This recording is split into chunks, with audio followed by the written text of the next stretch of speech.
Hello everyone. आप सबका स्वागत है इस वीक की 17 नवंबर की वीक की सिचुएशनल अवेयरनेस वीडियो में। हम मोस्टली डिस्कस कर रहे हैं, हर वीकली एक वीक वीडियो बना रहे हैं कि जिसमें हम डिस्कस करते हैं कि करंट मार्केट सिचुएशन के हिसाब से हमें क्या पता लग रहा है कि किस टाइप का इन्वायरमेंट है। ठीक है, क्या हम स्टांस बनाएं अपना, वो सब चीजें मैं आपको एक तरीके से हर वीडियो में केस स्टडी बना के समझाने की कोशिश कर रहा हूँ कि हम अपना स्टांस कैसे बनाते हैं, है ना।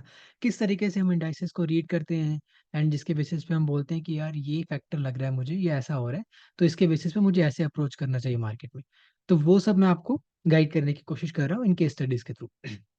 तो आज अभी हम अगर देखें तो ब्रॉडर टर्म में हम जो पहले भी डिस्कस करते हैं, अगर आप कंटिन्यूसली मेरी वीडियोस देख रहे हैं तो हमने देखा है कि एक लॉन्ग बुल रन के बाद, एक अच्छी खासी बुल रन के बाद अब हम एक पॉज ले रहे थे। एक थोड़ा वॉलेटाइल इन्वायरमेंट आ रहा था जो हमने पहले डिस्कस भी किया था कि जिसमें हमें काफी स्ट्रॉन्ग डाउन डेज भी दिखने लग गए थे। एंड जो मार्केट इन्वायरमेंट था हमारा, ठीक है, उसमें हमें काफी वीकनेस दिखने लगी थी मार्केट इन्वायरमेंट में। जो स्टॉक्स थे वो होल्ड नहीं कर रहे थे या ब्रेकआउट करके काफी वीक मूव दे रहे थे। तो वो इन्वायरमेंट चल रहा था। एंड रिसेंटली हमने देखा कि थोड़ा ब्रेकडाउन होना स्टार्ट हुआ है। मार्केट ने लोअर लोज बनाए हैं। मार्केट काइंड ऑफ कंटिन्यूसली, जैसे जैसे अभी लास्ट वीक में 4-5 डेज से कंटिन्यूसली फॉल भी की है। तो अब हमें ब्रॉडर सेंस में क्या पता लगता है कि मार्केट जो थी पहले वो बुल फेज में जो चल रही थी, एक स्ट्रॉन्ग इन्वायरमेंट में जो चल रही थी, वो स्लोली स्लोली कन्वर्ट हुई। जहाँ पे हमें पता लगा बिकॉज सॉरी, कैसे पता लगा हमें? वो चीज़ हमें पता लगती है बाय, हम जब स्कैनिंग करते हैं अपने ट्रेड्स, जब करते हैं हमारी जो वॉचलिस्ट बनती है, उनके एक्शन के थ्रू हमें पता लगा यार वीकनेस आ रही है। क्यों? क्योंकि जो मूव्स से ब्रेकआउट्स हो रहे थे वो काफी फेकआउट्स में टर्न आउट हो रहे थे, काफी होल्ड नहीं कर रहे थे, जो जा भी रहे थे उनका मैग्नीट्यूड कम हो रहा था। और अगर किसी में कोई अच्छा कैटलिस्ट है या कोई अच्छा मूव आ भी रहा है तो उसमें वॉलेटिलिटी बढ़ रही थी, जो पुल बैक से वो इंक्रीज हो रही थी, है ना। तो इन सब चीजों से हमें पता लगने लग गया था कि भाई इन्वायरमेंट का कैसे चल रहा है। तो अब कैसे हम एक्शन लेते हैं, कैसे हम स्टांस बनाते हैं, वो बहुत इंपॉर्टेंट है। तो अब ब्रॉडर सेंस में पता लगने लगे कि मार्केट माई बी टर्निंग, कि भी एक स्ट्रॉन्ग फेज से एक tough phase, bad phase, sideways phase जैसे भी जाएगा वो हमें पता लगेगा। हम ऐसे मतलब बिल्कुल ऑब्वियसली एक जज नहीं कर सकते, बट हमें पता है कि टफर फेज एटलीस्ट स्टार्ट हो रहा है।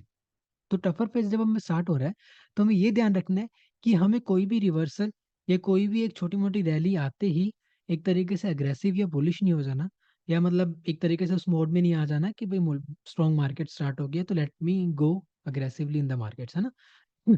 हमें एक एक स्टेप वाइज चीजों को देखना होगा। एक मैं जब हमेशा बताता हूँ कि ब्रॉडर फेज से जब हम शॉर्टर फेज में जाते हैं, मतलब ब्रॉडर फेज में एक कन्वर्जन होता है स्ट्रॉन्ग से।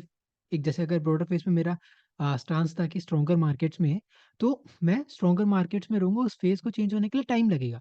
जो कि जो आप देख सकते हैं लास्ट के 2-3 महीने में वही चीज हुई कि एक स्ट्रॉन्गर से हम स्लोली स्लोली एक टफर फेज में आ रहे हैं। ठीक है, अब मुझे वो चीज की क्लैरिटी होने लगी कि हम टफर फेज में आ गए हैं। ठीक है, मार्केट टफ है।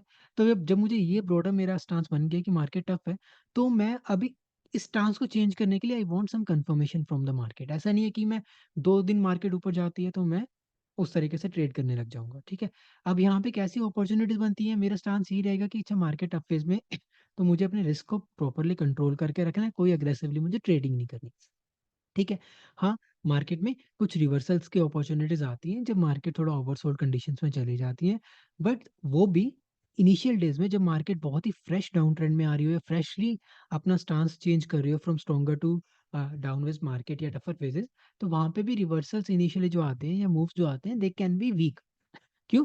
क्योंकि सेलिंग प्रेशर थोड़ा ज्यादा होगा। जैसे जैसे हम अगर फॉल करते जाते हैं, थोड़ा बहुत और फॉल करते हैं, ठीक है, एक डिसेंट सा प्राइस करेक्शन आ जाता है, एंड देन वहां से अगर कोई बाउंस आता है, ठीक है, that might give us a better reversal rally.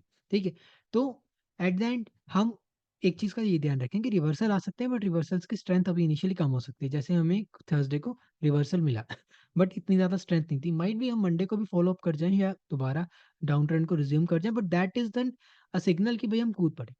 ठीक है, अगर कोई ट्रेडर है या कोई इन्वेस्ट कोई भी मतलब पार्टिसिपेंट है, मार्केट पार्टिसिपेंट जो कि रिवर्सल थोड़ा कर पाता है या अच्छे से स्टॉक सिलेक्शन कर पाता है, एंड देन उन स्टॉक्स में जो सेलेक्ट कर रहा था वहां पे पुल बैक आया और वो पोजीशंस क्रिएट कर रहा है, तो वहां पे ऐसी अपॉर्चुनिटीज आ सकती हैं। ठीक है, बट जनरली ये पुल बैक्स जो आते हैं या रिवर्सल आते हैं, देर हाईली लाइकली कि they can be sold off. ठीक है, बहुत जल्दी सोल्ड ऑफ करके मार्केट न्यू लोज बना जाए। तो ऐसा रिस्क बना रहेगा, ये बनाए या ना बनाए वी डोंट नो। ठीक है, हम फ्यूचर नहीं पता, ना ही हम एग्जैक्टली कोई भी चीज़ कह सकते हैं, बट हमें ये पता है कि अभी ऐसा डिफिकल्टी फेस चल रहा है, तो मैं रिस्क जितना ज़्यादा लूंगा उतना ही मेरे लिए प्रॉब्लम है, क्योंकि मैं ड्रॉ डाउन इंक्रीज कर सकता हूँ। ठीक है ना, तो वो चीज़ अगर मुझे पता लगी, वो चीज़ मेरी क्लैरिटी मिल गई है, तो मेरा काम क्या है? मेरा काम ये है कि ठीक है, मुझे अभी रिस्क कंट्रोल करके रखना है, और मुझे कब ट्रायल करना है, कब पोजीशन पुट करनी है, वो चीज़ का ध्यान रखना है। जैसे अभी एक हमारे पास थर्सडे को पॉइंट आया था जहाँ पे रिवर्सल होने के चांसेस थे, ठीक है? मैंने शेयर भी किया था कि रिवर्सल्स के लग रहे हैं, रिवर्सल्स आ भी सकता है, कल आए, आ जाए, reversals are always always tricky, है ना? तो यहाँ पे रिवर्सल के चांसेस लग रहे थे, पर रिवर्सल एज़ अभी हम काफ़ी इनिशियल स्टेजेस में ही हैं, ऐसे मान लो, ठीक है? जैसे बुल के इनिशियल स्टेजेस में होते हैं, स्ट्रेंथ ज़्यादा होती है, तो टफ फेज़ के इनिशियल फेज़ में है, तो यहाँ पे अभी वीकनेस भी ज़्यादा होगी, ठीक है? होने के चांसेस रहेंगे। तो उसमें रिवर्सल्स की जो स्ट्रेंथ है वो भी कम हो सकती है। तो यहाँ पे मैं रिस्क अगर लूँगा तो थोड़ा कंट्रोल लूँगा। इधर मेरे स्टॉक सिलेक्शन में कुछ ऐसे स्टॉक्स हैं जहाँ पे बहुत अच्छी अर्निंग्स आई, ठीक है? जो कि अर्निंग की रिएक्शन भी काफ़ी अच्छी दी, बट वो मार्केट वीकनेस की वजह से पुल बैक लेके, तो मेरे लिए एक अपॉर्च्युनिटी होगी कि मैं मूविंग एवरेजेस के अराउंड उनमें थोड़ी बहुत पोजीशन बना सकता हूँ, ठीक है? क्योंकि स्ट्रेंथ में है, स्टॉक रीज़न्स है, कैटलिस्ट है, अर्निंग्स है, ठीक है? That type of trading might be done, but still with a decent wide asset, है ना?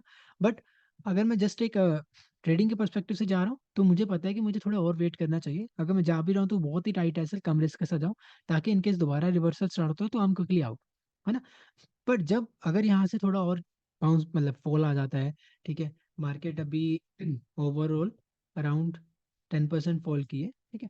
एंड जस्ट ये जो लगातार 6-7 डेज की रैली है, इसमें भी अराउंड 7-8% की है। अब मान लो ऐसे ही कुछ next week, 2 week, 3 week, market के डिपेंड करता है पेस क्या है, मार्केट और फॉल करती है, थोड़ा क्लाइमेटिक डाउन मूव देती है, इस तरीके से बिग कैंडल्स के साथ या गैप डाउन्स के साथ, ठीक है? वहां पे जब मुझे पता लगेगा कि ओवरसोल्ड हो रही है मार्केट, वहां से शायद जो रिवर्सल आएगा, वो शायद मैं थोड़ा और मतलब बेटर वे से प्ले करने की कोशिश करूँ। क्यों? क्योंकि मार्केट काइंड ऑफ थोड़े अच्छे फेज में एक लेग दे रही है डाउन फेज की, जहाँ से एक रिवर्सल भी आता है, तो अब स्ट्रेंथ उतनी नहीं होगी इनिशियल फेजेस में, जैसे मैंने बोला, ठीक है? बट वहाँ पे स्टिल एक चांस बन सकता है कि मैं थोड़ा रिवर्सल से ट्राई करूँ। ठीक है ना? ये होता है रिवर्सल ट्रेडिंग हम जब करते हैं ओवरसोल्ड तरीके से, वहाँ पे बस हमारा स्टॉक सिलेक्शन प्रोसेस बहुत अच्छा होना चाहिए। हमें उन्हीं स्टॉक्स की तरफ इंक्लाइन करना है जहाँ पे रिसेंटली एक स्ट्रेंथ आई है।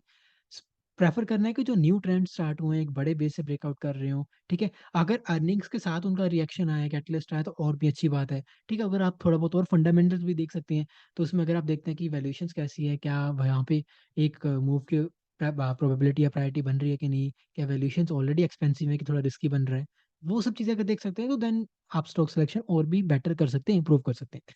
उन सब चीज़ों के साथ साथ ही अगर हम थोड़ा बहुत ट्रेडिंग भी करते हैं, वैसे करनी है, otherwise sitting out is the best option, है ना? अगर आप वो कर सकते हैं तो sitting out is the best option. And जब थोड़ा बहुत और डाउन फेज आ जाएगा, थोड़ा मार्केट गिरेगी, ठीक है, वहां से रिवर्सल्स आने की प्रोबेबिलिटी बेटर होगी, एंड उस रिवर्सल्स की स्ट्रेंथ थोड़ी और बेटर हो सकती है, then I might start trying something more, ठीक है? थोड़ा बहुत जो रिस्क अगर मैं पॉइंट 1 ले रहा हूँ, तो पॉइंट 2 पॉइंट 3 पे भी चला जाऊँ, थोड़ा एक ट्राई करने की, अगर वहां से रिवर्सल करते हैं तो थोड़ा मैं ड्रॉ डाउन ले लूंगा, लाइक दैट। हमें एनविसेज करना है कि अच्छा मार्केट का फेज चेंज हो गया है, तो इस तरीके से मुझे ट्रेडिंग करनी है, मुझे हर रिवर्सल या हर ग्रीन कैंडल पे मुझे फोमो में आके ट्रेडिंग नहीं करनी है। ये ही मेरा मेन फोकस है, मेरे मेन पर्पस है कि आपको मैं ये वीडियोस बना के दे रहा हूँ, ताकि आप मार्केट अवेयरनेस का जो इंपॉर्टेंस है वो समझ पाएं, एंड कैसे रिएक्ट करना है जब एक स्ट्रॉन्ग फेज चलता है, उसमें कैसे रिएक्ट करके हमें यूटिलाइज करना है अपॉर्चुनिटी का। एक जब मार्केट अभी लगता है कि सही है, अपॉर्चुनिटीज भी हैं, बट उसको कैसे अडेप्ट करके हम एक्ट करें ताकि हम ज़्यादा लॉसेस भी ना करें, और कुछ अपॉर्चुनिटी अगर आती है तो उसको ग्रैब कर पाए। एंड जब मार्केट थोड़ी ज़्यादा टर्न आउट होने लग जाती है, तो हम फोमो में आके या फिर जिस पीयर प्रेशर में आके ओवर ट्रेडिंग ना करके अपना ड्रॉडाउन ना बढ़ाएं। तो ये सब चीज़ों के थ्रू मैं आपको मतलब गाइड करने की कोशिश कर रहा हूँ। इस वीडियो में भी वही हमने डिस्कस किया, ठीक है? तो इन फाइनल वर्ड्स, मेरा स्टांस यही है कि मार्केट अभी टफ है, अपॉर्चुनिटीज बहुत कम है, ठीक है? मुझे ट्रेडिंग बहुत रेयर करनी है, वो भी सिटिंग आउट बेस्ट ऑप्शन है अगर मुझे करनी है, ठीक है? तो मुझे रिवर्सल्स की हेल्प लेनी है कि जहाँ पे मुझे लगे कि भी ओवरसोल्ड से रिवर्सल आ सकता है, ठीक है? रिवर्सल थोड़ा और रुक के आए तो ज़्यादा बेटर है, ठीक है? और किन में करना है मुझे, जहाँ पे एक अच्छा ब्रेकआउट हुआ, अच्छी स्ट्रेंथ से ब्रेकआउट्स हो रहे हैं, न्यू ब्रेकआउट्स हो रहे हैं, और वहाँ एटलीस्ट डिसेंट साइज के बेसिस हैं, ऐसा नहीं कि कोई ट्रेंड ऑलरेडी चल रहा था, वहाँ पे मूव आया, रिवर्सल है, मैंने बाय कर लिया, हाईली लाइकली को फेल हो सकते हैं क्योंकि शायद वो क्लाइमेटिक मूव दे रहे हो, है ना? तो न्यू बेसिस से अच्छी स्ट्रेंथ से अगर वो किसी कैटलिस्ट, जैसे अभी अर्निंग कैटलिस्ट, हमें इजीली पता लग सकता है कि अर्निंग के बाद उसमें रिएक्शन आई, अच्छी वॉल्यूम से अच्छी कैंडल बनी है, तो उन सब में हम जाएं। अगर थोड़ा और डीप डाइव कर सकते हैं फंडामेंटल्स को यूज करके, then that's the best thing, ठीक है? तो इस वीडियो में आज इतना ही। ये थी हमारी सिचुएशनल अवेयरनेस की video on 17 November. I hope कि ये आपको हेल्प करेगी एंड गाइड करेगी। कोई भी क्वेश्चंस हो तो प्लीज आस्क इन कमेंट्स।